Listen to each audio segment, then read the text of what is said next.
When it comes to skill acquisition, and then furthermore the maintenance and improvement of that skill, who holds the torch of responsibility, the coach or student? I mean, the coach has the obvious responsibilities in making sure that the skill is being carried out correctly and has to deliver the correct information needed in order to carry out that skill.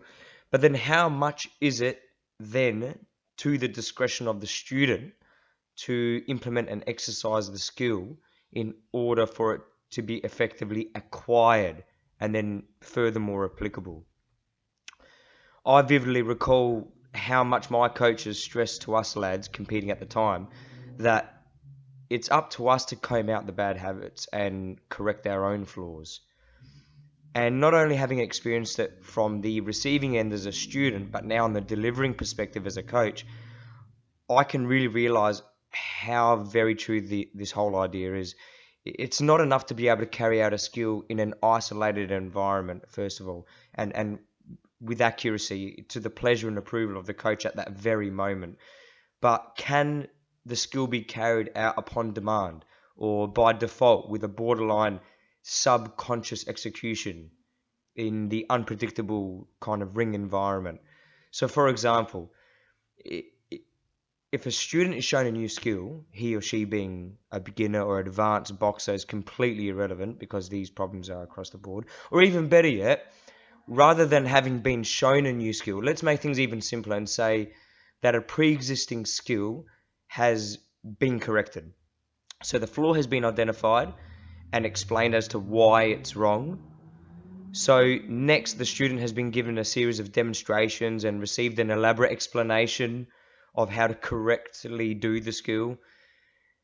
The student then immediately demonstrates to the coach their comprehension by accurately completing the skill, and the coach gives them positive feedback and applause. Now, from this moment on is where the argument begins and the uncertainty lies.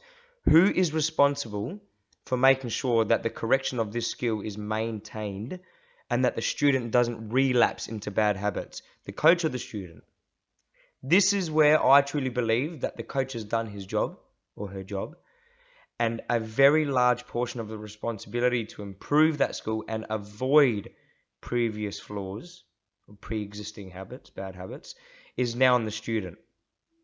Yes, the coach must still persevere and correct things that have already been assessed and corrected, but more importantly, the student must hammer themselves about it. You've been told what to do multiple times. You've been shown what to do multiple times. You've demonstrated the ability to do it upon request and when reminded by coaches multiple times. So where's the problem? It's the student. It's the unwillingness to focus on one thing for a large amount of time, multiple times over a long period of time, in order for that skill to become second nature and a part of their subconscious. How many lads bounce from gym to gym, coach to coach, style to style, constantly trying to find what they consider to be a productive system for their growth? Mate, sorry to break it to you, but it's you. I remember my coach saying to me, I'll show you how to do something properly. Now it's up to you to ingrain it.